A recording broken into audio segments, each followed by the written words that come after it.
मुद्रा खोज का सफर जारी है। हेलो फ्रेंड्स, क्या हाल चाल हैं आपके। आज हम चर्चा करेंगे रिटर्न्स के बारे में। अगर आप भी बहुत कंफ्यूज हो कई तरह की रिटर्न्स को सुनकर, कभी एब्सोल्यूट रिटर्न की बात होती है, कभी CAGR की बात होती है, कभी एनुअल रिटर्न की बात होती है, कभी XIRR की बात होती है, कभी IRR की बात होती है और कभी एनुअल रिटर्न की बात होती है।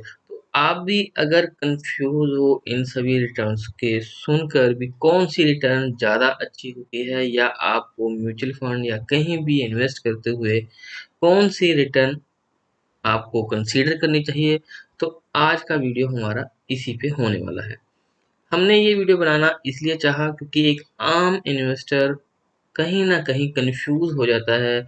कभी एब्सोल्यूट रिटर्न सुनता है, कभी CAGR की रिटर्न सुनता है, कभी एनुअल रिटर्न की बात होती है, कभी XIRR की बात होती है, कभी डे चेंज की बात होती है, कभी 6 मंथ चेंज की बात होती है, कभी 1 ईयर चेंज की बात होती है। इन्हीं सभी कन्फ्यूजन्स को देखते हुए मैंने सोचा कि एक इस पे वीडियो बनाया जाए, ताकि हमें सीधा फार्मूला पता हो कि जब हम कहीं SIP कर रहे हो तो हमें क्या देखना है, या फिर जब हम कभी लमसम इन्वेस्टमेंट कर रहे हैं तो हमें क्या देखना है।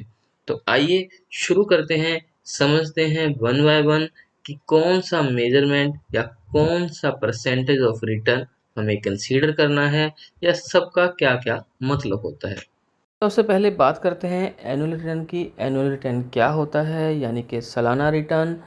एक साल में हम जितना पैसा कहीं इन्वेस्ट करते हैं और एक साल के बाद हमारा वो पैसा एप्रिशिएट होकर कितना हो जाता है, और उस पे मिला बेनिफिट हमारा सालाना रिटर्न कहलाता है। अगर इसको एग्जांपल के साथ समझें, जैसे हमने कहीं पे भी हमने इन्वेस्ट किया 1000 रुपये एक साल में, और एक साल के बाद वो अमाउंट बढ़कर 1200 रुपये हो गया, तो हमारा जो रिटर्न होगा वो 200 रुपये होगा, और इन परसेंटेज में आप देखेंगे तो 20% होगा।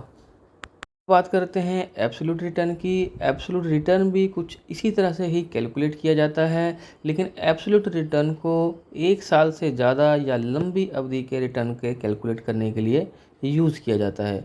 जैसे कि 5 साल में अगर आपने कहीं पैसा इन्वेस्ट किया जिसका अमाउंट 1000 था, वो आज बढ़कर आपका 1240 रुपये हो जाता है, और तो आपका जो बेनिफिट हुआ, यानी कि आपका प्रॉफिट जो हुआ 240 रुपये हुआ, और आपका जो परसेंटेज ऑफ एब्सोल्यूट रिटर्न हुआ वो 24% हुआ।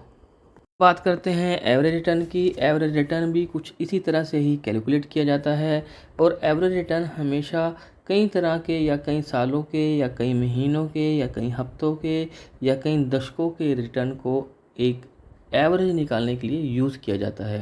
अगर हम इसे एग्जांपल से समझें, जैसे कि 5 साल में 5 अलग अलग तरह के रिटर्न्स हमारे को दिए हैं हमारी इन्वेस्टमेंट ने, लेकिन जब हम उनका एक एवरेज निकालेंगे अलग अलग रिटर्न्स का, तो जो वो रिटर्न का एवरेज निकल कर आएगा वो एक एवरेज रिटर्न कहलाता है। अब बात करते हैं CAGR रिटर्न की, यानी कि कंपाउंडेड एनुअल ग्रोथ रिटर्न की। ये भी एक एवरेज रिटर्न की ही तरह ही कैलकुलेट किया जाता है, और उसी का ही एक रूप होता है। अलग अलग सालों की रिटर्न्स को कैलकुलेट कर कर कंपाउंड कर कर और उसकी एवरेज निकाल कर जो एवरेज निकलता है उसको CAGR रिटर्न कहा जाता है। अब बात करते हैं XIRR रिटर्न की, यानी कि extended internal rate of return की। ये सबसे ज़्यादा यूज़ होता है SIP में, क्योंकि इससे सही कैलकुलेशन निकल पाता है कि जो हम डिफरेंट डिफरेंट डेट्स पे SIPs करते हैं, अपना इन्वेस्टमेंट करते हैं, तो उसका एग्जैक्ट आज की करंट डेट में क्या वैल्यू है, और हमने डिफरेंट डिफरेंट टाइम पे जो इन्वेस्टमेंट किया है उसके हिसाब से एग्जैक्ट रिटर्न क्या होता है। अमूमन XIRR रिटर्न एनुअल रिटर्न से या फिर एब्सोल्यूट रिटर्न से थोड़ा डिफरेंट होता है, इसलिए इसका सबसे ज़्यादा यूज़ किया जाता है, और SIP के मामले में सबसे बेहतर इसे माना जाता है। अब बात करते हैं डे चेंज की, या फिर 3 मंथ चेंज की, या फिर 6 मंथ चेंज की, या फिर 1 मंथ चेंज की, या फिर 1 ईयर चेंज की। इसका मतलब यहाँ पे ये होता है कि एक दिन में आपका पोर्टफोलियो या आपका इन्वेस्टमेंट में क्या चेंजेस आया है, ये वो कुछ बड़ा है या फिर कुछ कम हुआ है।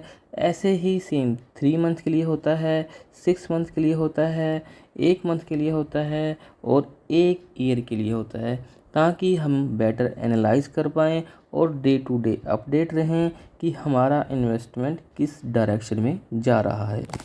लास्ट में बात करते हैं दोस्तों कि हमें सबसे ज़्यादा कौन सा रिटर्न कंसीडर करना चाहिए।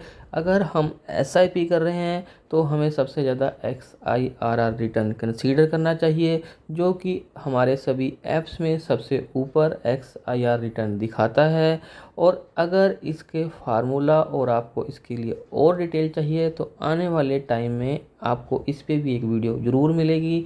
XIR रिटर्न हम एक्सेल में कैसे कैलकुलेट कर सकते हैं। और अगर हमने कहीं लमसम इन्वेस्टमेंट कर रखा है तब हमें एब्सोल्यूट रिटर्न देखना चाहिए, क्योंकि जब भी हम लमसम इन्वेस्टमेंट करते हैं एक लंबे समय के लिए करते हैं, 5 साल के लिए, 10 साल के लिए, 20 साल के लिए, और एक बार जब पैसा इन्वेस्ट कर देते हैं तो लंबी अवधि के लिए वो day by day, year by year growth होता रहता है। और हमें ये देखना होता है कि अगर हमने कहीं 1000 रुपीज़ इन्वेस्ट किया है एक लमसम अमाउंट में, तो आज वो कितना मैच्योर होके कितना अमाउंट हो गया है, तो और हमारा रिटर्न कितना हो गया है।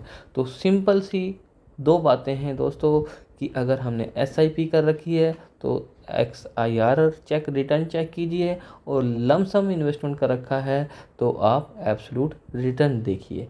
तो दोस्तों वीडियो अच्छा लगा हो तो लाइक कीजिएगा, दोस्तों के साथ शेयर कीजिएगा, चैनल को सब्सक्राइब कीजिएगा ताकि हमारा मोटिवेशन बना रहे। तो धन्यवाद।